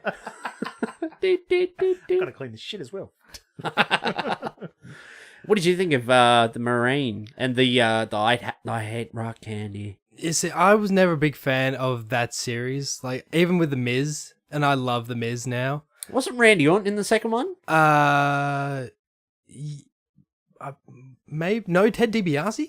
Oh, it was Ted DiBiase, Yes, wasn't it? Yeah. yes, they Randy could- Orton did that awful movie where he played the paramedic. Yeah, 12 rounds. Or No, was that another Cena one? that was a John Cena one. The 12 and a half rounds was Randy. That was the second. Oh, that was one. the sequel. Yeah, God. Jesus. They're so awful. But I tell you, I give John credit. He's gone from horrible movies like the Marine stuff to making what was he in with Tina Fey and Amy Sisters. Poehler? Sisters. He did as the such a drug great dealer. job playing supporting, where he played like the drug dealer and stuff. Yeah, Trainwrecked as well with Where he had the sock on his cock. Amy Schumer. Stepdads or Daddy's Home. Daddy's Daddy's Home. Daddy's Yeah, Home too. he was at the end of the first one. Yeah, I the haven't, first- and the second one. I haven't the sec- seen the second one. Second one's great. The first one was very fucking funny. awful. I hated it so much. Did you? Yeah, I hated it, man. Oh, It was me and Emma fucking liked it. shit house. We sat there and watched it. We That's liked fine. it. That's cool. Yeah. You can like what you want to like. People can like what they want to like. It Yeah. just didn't do it for me, buddy. No, I was sitting there going like, "This is great." You know, I said to my wife, "You know who will like it? I think Brent will like it." And I've No, turned up you today, and didn't you've say that. turned this, and I don't think I'm coming back ever again. Oh, yeah, you're fucking not invited back. Get out. I just love Shit like house. looking at the some of the deleted scenes in like Trainwreck where John Cena's having sex with Amy Schumer, and he's just doing all this like dirty talk. And he's just like, "Do you want me to speak to you in Cantonese?" She's like, "What? No." And then he just starts like dirty talking. He's like, "Where is the bathroom?" And then repeats the phrase in Cantonese. Just like, "I need some money for the bus." And it's all improvised and stuff. Yeah, the scene where they're in the cinema. Oh, what is it? And he's... Why do you sound so gay? I will fuck you. I will fuck you in the ass. Stop talking to a man like that. I tell you what, though, they make fun of his acting, but for him to pretend to enjoy having sex with Amy Schumer, that's pretty good acting. Yeah. I actually watched Blockers a couple of weeks ago. That was okay. Not bad. It wasn't as good as I thought it'd be. John Cena's in that. They all play like parents and stuff, and their daughters are all going to prom, and they've all made this pact to lose their virginity. And is that when they read their messages? Yeah, and the parents find out. They're like, no, they're gonna ruin their lives, teen pregnancy and shit. So the three parents all team up to try and stop all their daughters from having sex that night because they made this big sex pact. And there's a couple of really good scenes in there with John Cena. There's a scene where they've got to have this chugging contest, but it's, it's up your ass. Butt chugs. It's butt chugs. And yeah, there's a scene where they're talking John Cena into sticking this pipe up his ass. And they're just like, they're pouring this beer and like, you've got to open up, you've got to take it in. He's like, I can't do it. And there's a couple of really good scenes in that. It's not the best movie, but there's another scene later on when they sneak into someone's house and they're running around playing sex games blindfolded. And they have to pretend to be other people. Fuck, those couple of scenes were pretty funny. Pretty kind of mediocre movie in that. But a couple of funny scenes in there from John Cena. I think he does really well in supporting roles or... Yeah, when he's not leading a film. But like he's in a... what's the fucking word? An ensemble. Yeah. He's a good accessory. Yeah. Really good accessory. If he doesn't have to burden, have all that pressure burdened upon him and being the lead man and stuff, he can be a bit more... It's sort of kind of like Dave Bautista, Drax from Guardians of the Galaxy as well. Like, he doesn't have to be the main guy, so he can just relax a bit more, show a bit more of his personality instead of having to worry about being the serious acting guy. Yeah, he's good comic relief. Yeah, he can have a bit more fun in those roles and stuff, especially in Sisters. I thought he was hilarious in that, like where he played the drug dealer and stuff, and he's got all these tattoos all over his face, and he's just reciting all these insanely named drugs and stuff, and I don't even know what the fuck that is you're talking about. What if they did like a movie about him like losing all his popularity and nobody knows who he is anymore, and it's just You Can't See Me, and it's just about him spiraling into depression. Isn't that his life now? Nikki Bella? Oh. Apparently she doesn't want him back and's moved on. Ooh, drama. Deep cuts. Yes, but that appeared in my Google News feed. And I don't want to hear articles about John Cena, but I was like, I kind of do. I heard a rumor he was sleeping with Becky Lynch. Do you reckon? Really? Yes. Good pick. Good on him. It's no Alexa Bliss, but... Yeah, it's Alexa Bliss. She's Alexa Bliss. She's great. She's perfect. How dare you? Nobody's perfect, Jake. She is. You should know that. You look in the mirror every day. You should know that. I am blind. How dare you? How dare Sitting there in your bloody leather jacket, I can hear it creaking and croaking in my headphones. Like I was wondering about that. It's like... Oh, that fox leather. It's pronounced faux. I used to work in the furniture industry. I know a bit about faux things, faux leather, polyurethane, Faux orgasms. Well, we've had a few of them as well. Yeah. All right, I'll break off on a quick tangent. Okay. As a man, have you ever faked an orgasm? Yes. No. But you're a virgin. No, so... to myself I have. Oh, okay. I'm just like, I can't be bothered anymore. I'm too hungover. I'm just like, I just can't be bothered. Yeah. I've put in the 73%. I can't go the rest. I had like a weird week where I slept with two different girls, and both times I had to fake it. Nobody slept with two different girls in 1 week. That's impossible. No, Jake would have. I know him well enough. But I faked it both times, and I just felt really disappointed in myself. But I never got to sleep with either of them again, so I don't really feel like I had sex with them because I didn't. I did, but I didn't. It's as someone who was a drama student, you must be really good at faking orgasms. Wow, is that a bit of a No. Okay. I'm just not gonna. I'm not a comedian, so I can't. I'm not as quick as you guys. When you pretend, do you just like she goes, "Did you just fake orgasm?" He's like, "Oh, everyone knows it's not real. Okay, it's wrestling. Everyone knows it's not real." It's real to me, damn it. I get really into it. I'm like, hey, get it! And I bite my bottom lip like a horse, and then Jesus. Don't move! Before he goes in, he sneaks into the kitchen. He does a Mr. Ed, and he puts peanut butter under his top lip. Oh, Jake, remind me never to have sex with you. Trust me, you don't need that reminder. It's like, I am the reminder. Great contraception. We were talking about Dave Bautista before I went off in the orgasm tangent. Kids listen to this show. Come on, do they? Jeez. Yeah, they Hey, actually kids. do. Hi, kids. Remember, Sorry. stay in school and don't do drugs. Yeah, don't do drugs. Don't do anyone I wouldn't do. Stay innocent for as long as you can.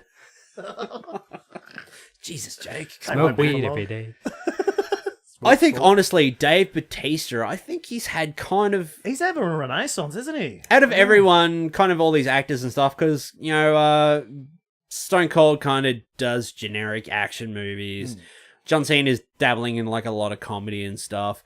But I think Dave Bautista has kind of done a bit of everything. He's had, you know, kind of, dabbled in a lot of different genres.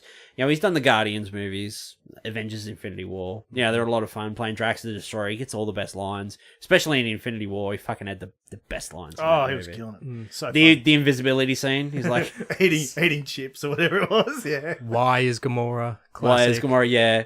And he was in Bond as well? Yeah, he played Mr. Hinks in Spectre. So he played like a very... like an odd job kind of Bond villain, and he had the fingernails, like the thumbnails, and it would pierce out people's eyes. That was fucked up. But one of my favorite roles he did was as Sapper Morton in Blade Runner 2049. He was really only kind of in the first 15-20 minutes of that movie, but yeah, he had a couple of great scenes there, really well acted and that, and they had this great knockdown drag out fight with Ryan Gosling and shit, like going through walls and stuff, and yeah, fucking really good movie. And you look at him and you're like, you know, that's Bautista, but you know, he's kind of changed up so much for the role, you know, because he shaves his hair and that now, because he's lost a lot of his hair. You know, he's grown some of his hair back, he's got that peach fuzz, and he's got the balding bits, and he's got those tiny little round, like, fish-eyed glasses and spectacles and stuff, and he's got a new movie coming out soon. The title escapes me, but he plays a male nurse in sort of like a house that's run by criminals, and there's one criminal gets caught, and like there's other ones that are trying to get him, and I can't remember what it's called, but yes, I know the movie you're talking about. I have seen the trailer, but fuck, I can't remember. Is it Hotel Artemis? That might be. And it's got Jodie Foster in it. Yeah. Yeah. I think it's Hotel Artemis. I think it's called. Yeah, and he plays the nurse to Jodie Foster. I think, I'm not sure, or someone like that. But yeah, he's in that massive ensemble cast now. I think Jeff Goldblum plays like a mob boss or something like that. Yeah. The only thing fucking Jeff Goldblum hasn't done. Yeah. God, he was good in Thor Ragnarok. Oh, he's so good as the Grandmaster, yeah. That was pure Goldblum at its finest. Pure gold. If you could bottle that, like if there was any, like that's a drug I would take. If I could have like pure Goldblum, just like 30 minutes of just being, walk around with a shirt on and touching dinosaurs. Don't drop 2 Goldblums at once. Do one, okay? It's real strong Goldblum. This one is just do one at a time, and then 2 hours later take another Goldblum. If you take 3, you turn into the Fly.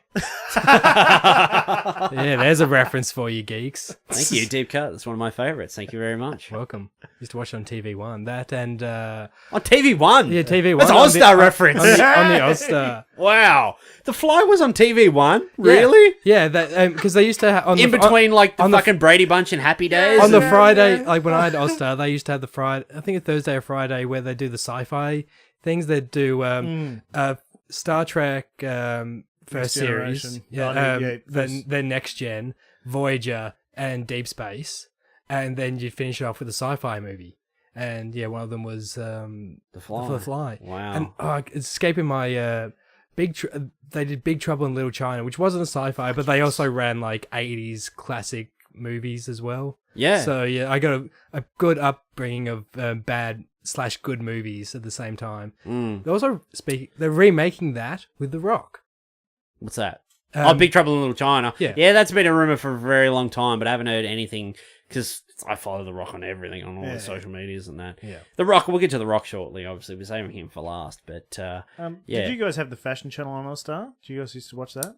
We had the fashion channel, but I never watched it. It was great. You had all the models coming down, and as like a frustrated teenage boy just watching it going, come on, see through, come on, see through, and the camera goes down, and then it's just like, no, it's not see through. And you just wait a few more, it's like, oh, sick, here we go. The stitching's nice, but damn, it's not see-through. I'm just sitting here surreptitiously absorbing all this fashion. I'm just like, man, that's a terrible Prada dress.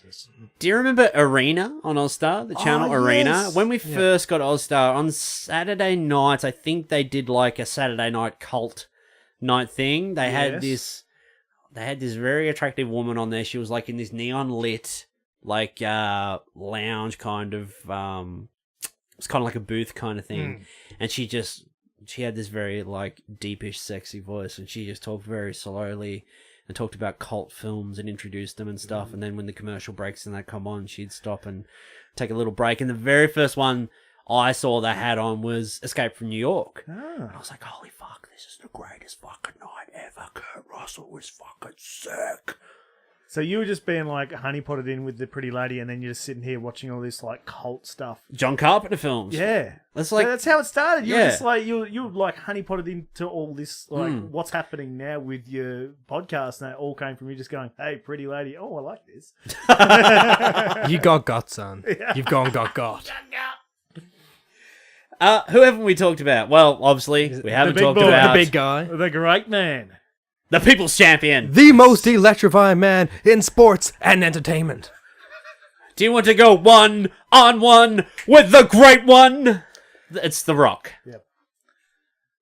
You couldn't hear it, but that was an eyebrow raise. Jake literally just took his glasses off his reading spectacles and he lifted his eyebrow. He raised it like The Rock. Yep. There was this I remember this one time we were on the school bus when wrestling was at its peak, when everyone was getting All Star and everyone was watching wrestling. Yeah. And there was this one guy, he was kind of from one of the poorer families and stuff, and he turned to us on the bus, he's like, if you give me 50 cents, I'll do the people's eyebrow. And did you give him 50 cents? No, because I could just go home and watch The Rock do it better. Now imagine if this kid could do like a really good people's eyebrow, but there was a kid in my school who used to do it, but he had a monobrow, so it was fucking hilarious. He'd just be like, and it looked like a tick, like an actual like Nike swoosh. Oh, shit. Who went to the cinema and saw The Scorpion King? Put your hands up. Oh, I didn't see it in the cinema. I just watched it on. For anyone who's not watching us in real He's life, put his Jake hand- and I both Jake have our hands up. reluctantly put his hand up, very reluctantly. Yeah. Remember, like, one of the first scenes, like, the guard dude, he just, like, walks on screen. You only see him, like, from the shoulders up, like his profile. And then see, and then he gets, like, an arrow or a spear through the head. It just falls down. You're like, that's how you open a movie. Mm-hmm. How cool is the scene where it's just The Rock buried up in the sand and he's just being attacked by fire ants? He's just eating ants. And, like, crushing them with his chin. Just being The people's chin. yeah, just destroying. That's a good movie. It's a lot better than his cameo parting role in The Mummy 2. The Mummy Returns. Yeah. Haku Machente! I know that because I got The Mummy Returns for Christmas on DVD in 2001.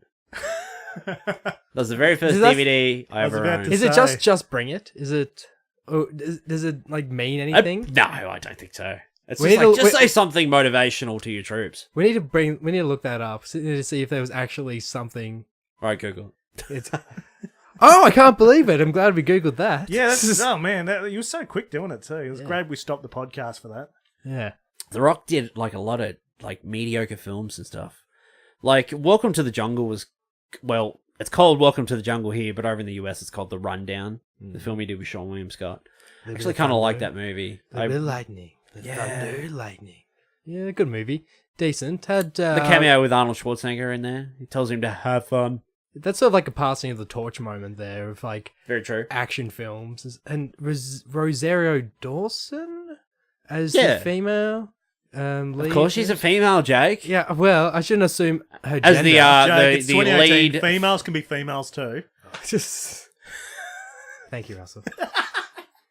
Yeah, the Rock did like a lot of weird stuff in the beginning before he found his rut about 5 or 6 years ago. Yeah. Like before he finally got his groove going. Because I remember like the Rock just did like a lot of different things. I think he just tried to be different. Like he did The Tooth Fairy. the Tooth Fairy. He did Southland Tales, which actually kind of like. Yeah, that's weird but good as well. Because Sean Williams got it as well in that. What else? He did Gridiron Gang. Yeah, Gridiron Gang. What else did he do? What was that one that revenge film he did where he played that guy with a gun? What's that one called? Furious? A guy with a gun. I don't remember. John Wick. It's not John Wick, Russell. Sorry. Anyway, after a couple of years, I remember reading an interview with The Rock. I think it was in Empire when I was collecting Empire.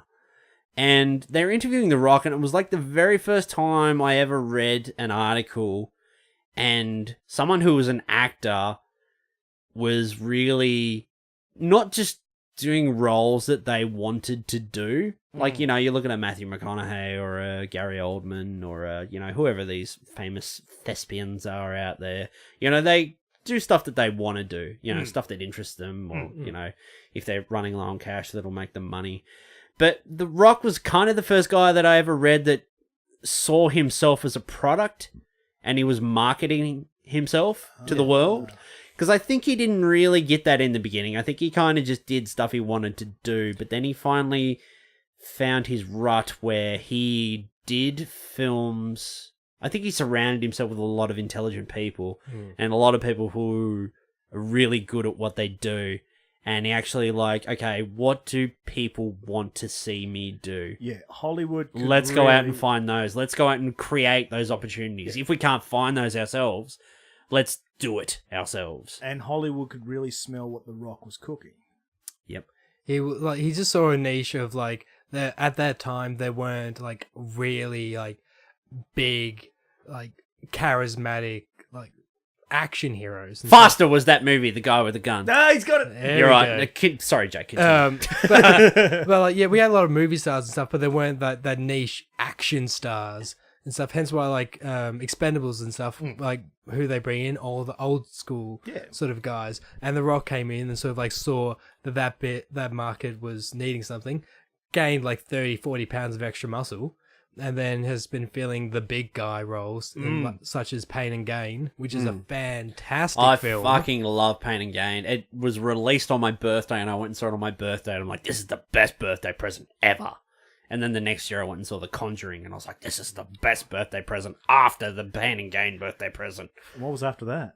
I don't remember what I saw after that. Oh. But it's my birthday next week, and I'm going to go see Mission Impossible. Oh, we can't have it all. Yeah. You had a good run. I'll take Tom Cruise over The Rock, Why? Not in a fight. Yeah, no. Not in a fight, man. Yeah. Maybe in a... Tom Cruise is smaller than Alexa Bliss. Well, if...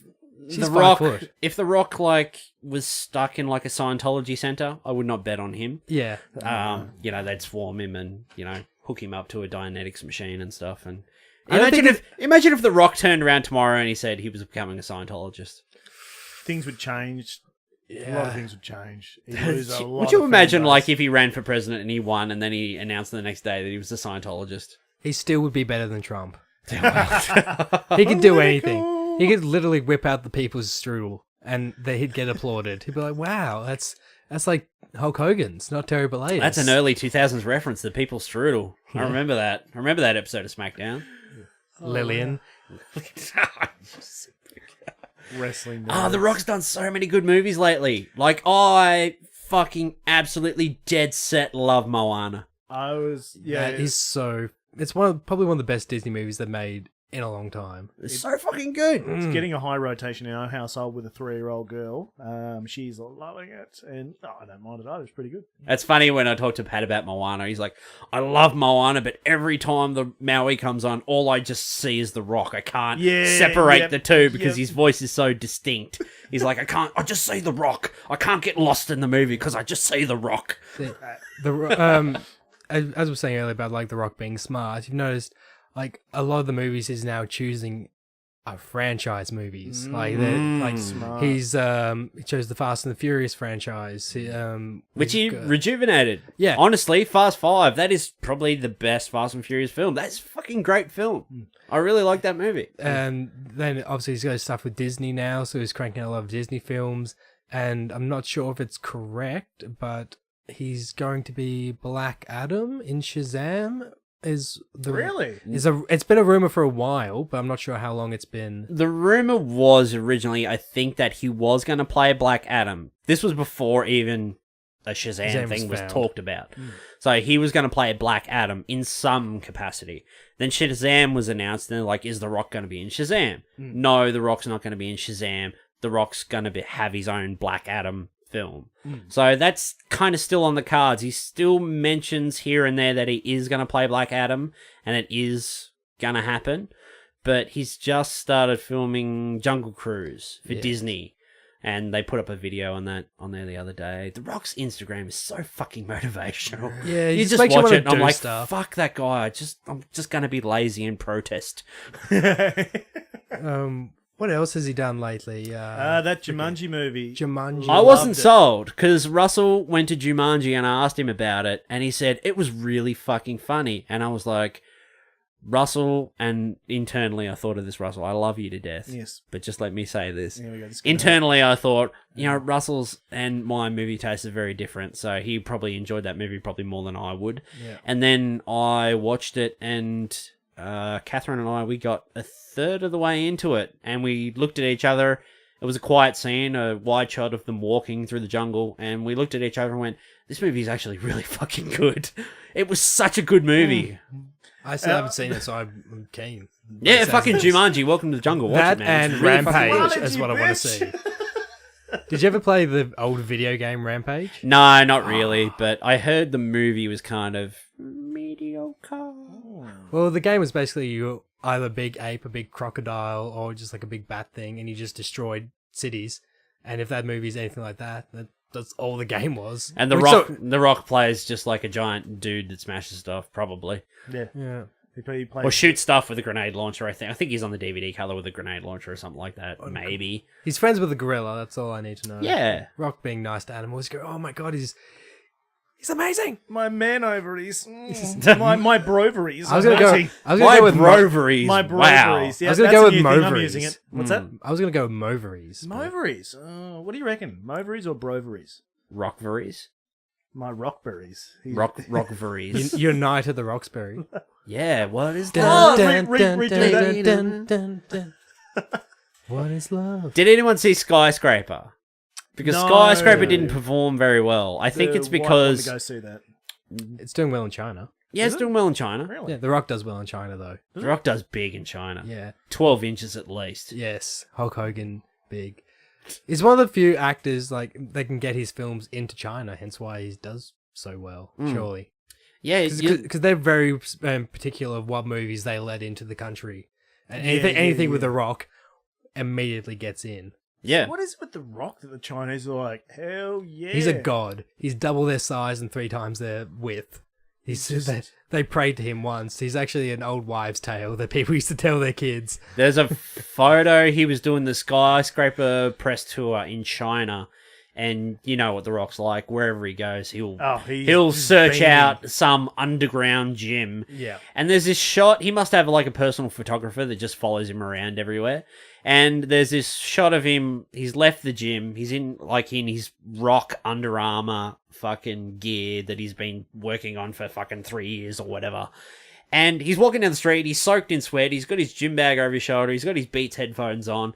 And you just see all these lovely Chinese people just looking up at him, and everyone's looking at him in amazement. Like, who is that? Who is that gigantic man? He really is a Greek god, and that's why he got to play Hercules, isn't it? You know? Yeah, probably. He tore his abdominal muscles and passed out during one of the scenes in that film, if I remember correctly.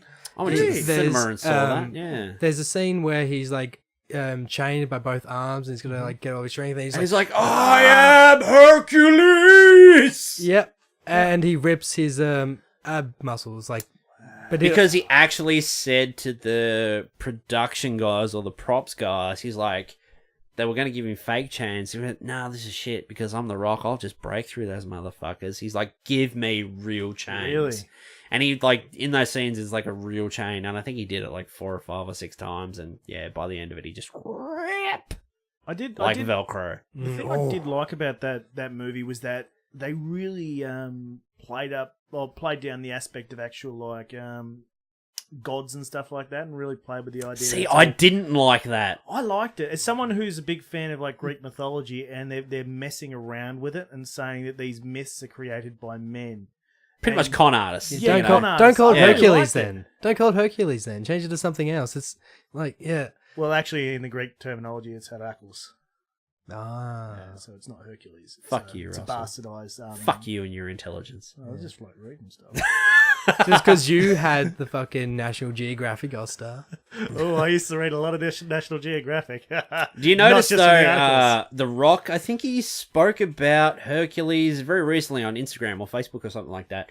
Because, you know, when The Rock does stuff or he promotes stuff, he always talks about the team of people. Like, you know, I've teamed up with this person and we've decided to do the biggest action thing we want to do, awesome throwback or something like that. So every time he talks about a movie like that, like, he'll always talk up the director or the producers, or, like, it's always a team thing, you know, it's a group thing. And so he was, like, talking up Brett Ratner heaps, who directed Hercules. But then after all the Me Too stuff in that last year, and Brett Ratner and... what's her name?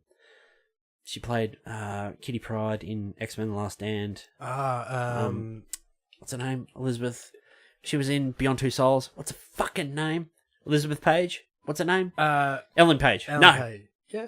Is it? I'm pretty sure she was in Super as well. I don't remember. Ellen Page. Was it Ellen Page? I'm so sorry, Ellen Page, if that's your name. I'm pretty sure I forgotten it. know which story you're talking about. Yeah, But yeah, he was made these horrible comments about her on the set of X-Men and stuff. Because of her sexual orientation. Yeah, about her sexual orientation, her being lesbian and stuff. She's like, one of the assistants or whatever, I'll pay you to try to have sex with her or something like that. It was horrible shit because he's a fuckhead. Yeah. Anyway, so he's like, he used to like talk it up, but he did a post about Hercules the other day. He's like, oh, I got to play like a Greek god or whatever, and I was surrounded by a great team of like great actors and stunt performers and producers, and no mention of Brett Ratner anywhere. Wow. Yeah. He's good at dancing around those sort of subjects, isn't he? He's a real man. Except the whole feud thing with Vin Diesel, because I think that's very interesting. I think we should touch on that before we finish. Yeah. The whole beef he had with Vin Diesel. So what's the go with that? Well, The Rock. Do you follow The Rock on Instagram at all, or on Facebook? No. You should, because you'll be motivated to do I don't more wanna gardening than be. you. You are like The Rock of gardening. I do a pretty good job with some like secateurs. Like, I'm pretty handy. Well, The Rock, he's got fucking like work ethic up the arsehole. Yeah. Like, he's like, first one there, last one to leave. He's like, go in, he's always, you know, be the hardest worker in the room. Yeah. And you motivate other people. You'll always be satisfied. You'll never go home. You're like, oh, I should have done better. I should have tried better. Always go in and do your best. Give 100,000,000%. Mm-hmm. And so he was pretty much, that's the attitude he takes into making films. Like, he goes in to do something, he's there to work. He's like, right, what can we do? How can we make this better? Let's try this. Let's do this. No, let's do another one. I think I can do that better. You know, how can we make this better? But on the opposite side of that same coin, Vin Diesel's just like, these other candy asses on the set who like hanging out in their trailer and fucking won't turn up and, won't turn up on time and, don't want to work as hard and stuff. So he pretty much had a bit of a jab at Vin Diesel in his interview or whatever. Never actually said like it was Vin Diesel, but then after a few months of kind of back and forward, it came out that it actually was Vin Diesel. And they're like, The Rock he's like, I'm burying my beef with Vin Diesel and stuff because, you watch the Fast movies now, who's the draw? It's not Vin Diesel. Yeah. Who's having their own spin-off? It's not Vin Diesel. It's not Vin Diesel. And then Tyrese Gibson turned around and had a go at The Rock. He's like, you're breaking up the Fast and Furious families. Like, I refuse to be in the next movie until you apologize. You're going to go off and do this spin-off thing. You're all about yourself. And I'm like, Tyrese, you're shooting yourself in the foot because this is pretty much the only money you're going to make. Yeah. Like, I don't see people lining up to offer you spin-offs and all that sort of stuff. All right, let's wrap it up, but I want to throw this out to you guys. The Rock is obviously making a lot of movies. He's not going to stop making movies. No. What would you guys like to see The Rock do that he hasn't done? I'm going to give you a moment. He's done so much. Yeah, I'd really like to see an animated like I know we have Moana, but maybe a animated TV series. Oh, yes. Or I'd something love where to The see- Rock plays like a rock that gives inspirational messages, and it's all about two other kids, but The Rock is just in there. Yeah, yeah. I'd like something along those lines, something kid friendly. I'd like to see The Rock in that. Like Jackie Chan Adventures, but with The Rock. Yes. Yes, Yes. anime Oh style my with god. The Rock. Yes. Oh my god. That's great, yes. actually. Yes. Yeah, that's genius. That's freaking genius. Done and dusted. Dwayne Johnson Adventures. Oh, Johnson's Adventures. Yeah. Because Dwayne Johnson is like his ego, his alter ego. He's like sort of like until like something happens and he turns into The Rock, and then he's just like this super powered guy that saves the day. It's And just drops like elbows on people. alternate universe. Yeah. He can lift people up with the power of his eyebrow. Oh. Just lifting people. Ah! It's like telekinetics. It's like, Oh man. I think that would be cool. I That think would we've be stumbled cool. on a good idea there. what if he gets tired lifting his eyebrow? That's taxing. Yeah, he's got to hold them in the air, so he's just holding it up. But that's like the tension in the movie. Like, oh, keep holding him, Rock. Hold that eyebrow. He's like, oh, I can't do it anymore. You guys ever watch Ballers? I've always wanted to, but I've never had the chance. It's not bad. It's not a bad show. Yeah, it's not a bad little show. It's not. Seems like a less douchey entourage. It's not must watch, but it's not fucking must avoid. It's a it's a fine little show. It's a fine little half-hour program. Yeah, The Rock's just like having sex with beautiful women in the show, and he wears very nice fucking suits. And yeah, You not a had bad me at little show. suits. You had me in nice suits. Yeah, nice suits. He wears. Yeah, he likes to wear like this checkered suits. Have you seen he wears them? They look like your old granny's tea towels he stitched together and made a suit out of it. But he wears it like a fucking. It's amazing champion. how good it looks on a 300-pound Samoan man. Yeah, it's true. He can get away with it, Yes. They can get away with wearing whatever they want.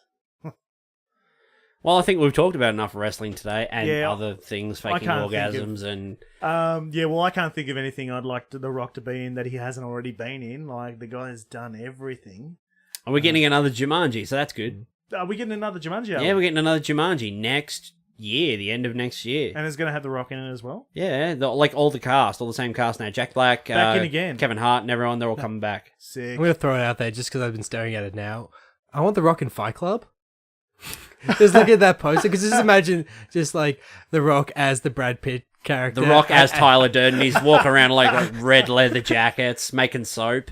Yeah, and just being really just calm and stuff, but then just fighting with himself. I feel that would be fun to Who's watch. going to be the Ed Norton character, though? Oh. Kevin Hart.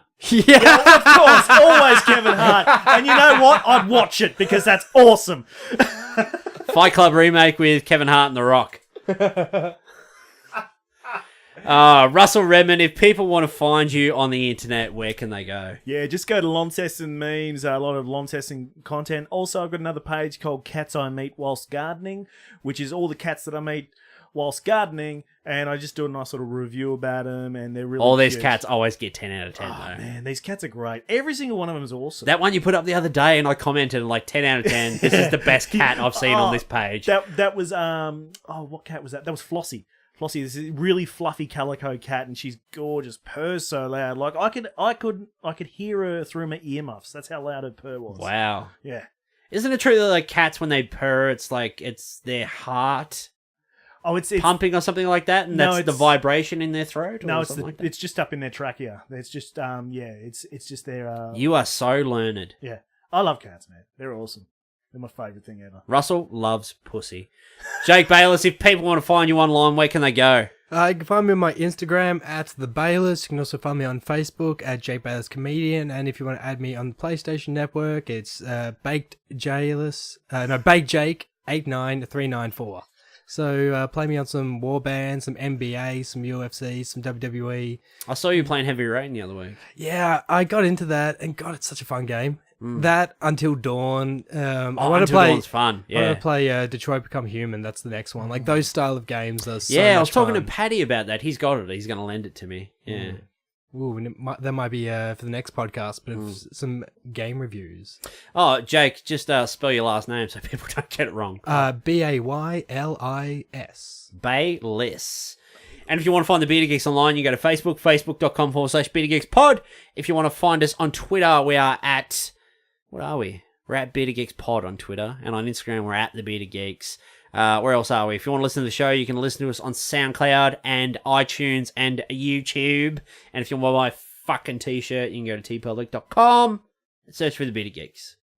Feel good. Brother. Thanks for coming in, boys, and talking about us on our wrestling special. We kind of just talked about a bit of everything. Didn't Yeah, we? it was a good mix. And lots of penises and ejaculates and other things. It wouldn't be the But Bearded that's would have been the Bearded Geeks podcast if somebody did talk about jizz at least once. Yeah. Wow. Jake, thanks for coming back, mate. I always love when you come in. You got to come back more often. Will do, man. By saying that, it means I have to invite you more often. Yep. That's good. I think the perfect way to end this is with a Vince McMahon impression, if we've all got one. No, you guys go.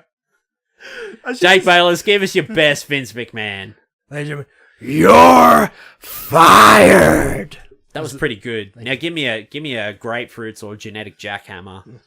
Oh, yeah, you don't have the grapefruits that I have. I am the genetic jackhammer, the product of my semen, Shane McMahon. All right, now take us out, Jake. We'll see you all next week on Bye, the Bearded Geeks bitches. podcast. See you, girl. See you, brother. That was terrible. I wanted a Vince McMahon. Take me out with a Vince McMahon. Oh. I gotta. Goodbye. That was pretty good. See you next week, guys. Bye.